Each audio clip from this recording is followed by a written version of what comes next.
तो hello friends, welcome back to my channel. और friend, आज की वीडियो सीरीज के अंदर हम टॉपिक डिस्कस करने वाले हैं बस आर्किटेक्चर। काफी इंपॉर्टेंट टॉपिक है बेसिक कंप्यूटर इंजीनियरिंग के अंदर, तो अच्छी तरीके से इनको देखने की जरूरत है। ओके, और प्लेलिस्ट को फॉलो करते जाइएगा ताकि जो भी वीडियोस ऐड हो रही है उन्हीं प्लेलिस्ट के अंदर ऐड होंगे और आप डेली बेसिस पे चीजों को देखेंगे तो आपके लिए फायदेमंद रहेगा। तो बस रजिस्टर क्या होता है, बस आर्किटेक्चर सॉरी क्या होता है?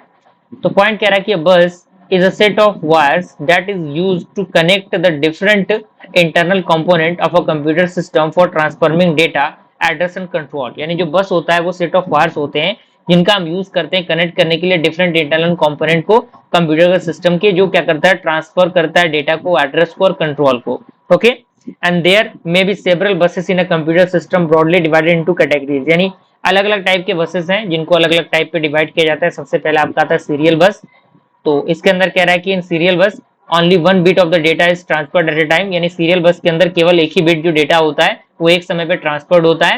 And among it's the various hardware component, यानी अलग अलग हार्डवेयर कंपोनेंट के अकॉर्डिंग एक ही जो डेटा होगा एक ही समय पे ट्रांसफर्ड होगा। दूसरा हमारा आता है पैरेलल बस। इसके अंदर पैरेलल बस के अंदर सीरियल जो सेवरल बिट्स होंगे डेटा के वो ट्रांसफर किए जा सकते हैं एक समय पे, यानी एक समय पे हम मल्टीपल डेटास को ट्रांसफर कर सकते हैं। And amongst the various hardware component. अब यहाँ पे based on the type of data it carries, यानी डेटा के टाइप पे जो आपके बसेस होते हैं वो ई कंट्रोल बस आते हैं। यानी ई control bus manages the transfer of data. यानी ये क्या करता है, जो भी डेटास होते हैं उनके ट्रांसफर को मैनेज करता है and address among the various component bye transforming the appropriate control signal. और अगला हमारा आता है डेटा बस। तो कह रहा है कि the data bus in a computer system is used to transfer data amongst different internal components. यानी जो डेटा बस होता है कंप्यूटर सिस्टम के अंदर उनका हम यूज करते हैं ट्रांसफर करने के लिए डेटा को डिफरेंट इंटरनल कंपोनेंट के अकॉर्डिंग। और इसके अंदर दूसरा पॉइंट कह रहा है कि the speed of the data बस also affect the overall processing power of a computer system.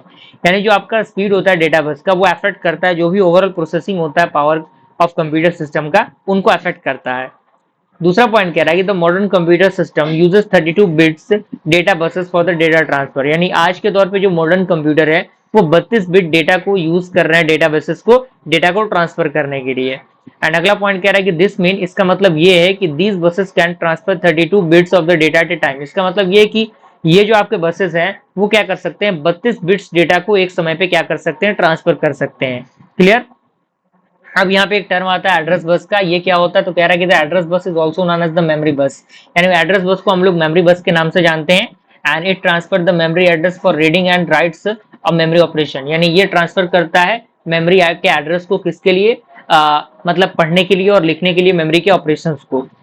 दूसरा पॉइंट कह रहा है कि contents many address lines that determine the ranges of memory address that can be referenced using the address बस। यानी ये contain करता है बहुत सारे एड्रेस लाइंस को जो डिटरमाइन करता है मेमोरी जो आपका मेमोरी एड्रेस होता है उसके रेंज को, जो क्या हो सकता है, रेफरेंस हो सकता है यूजिंग द एड्रेस बस। जैसे कि एग्जांपल की हम बात करें तो 32 bit address bus can be used to reference और टू मेमोरी लोकेशन। यानी मान लीजिए कि 10 जो आपका 32 बिट एड्रेस बस है उनका हम यूज कर सकते हैं दो मेमोरी लोकेशन के according, like data bus and the address bus can also be a serial और द पैरेलल बस। ओके, तो ये आपके पूरे फॉर्मेशंस थे। आई होप यहाँ तक पूरा प्रोसेस समझ में आया होगा आपको।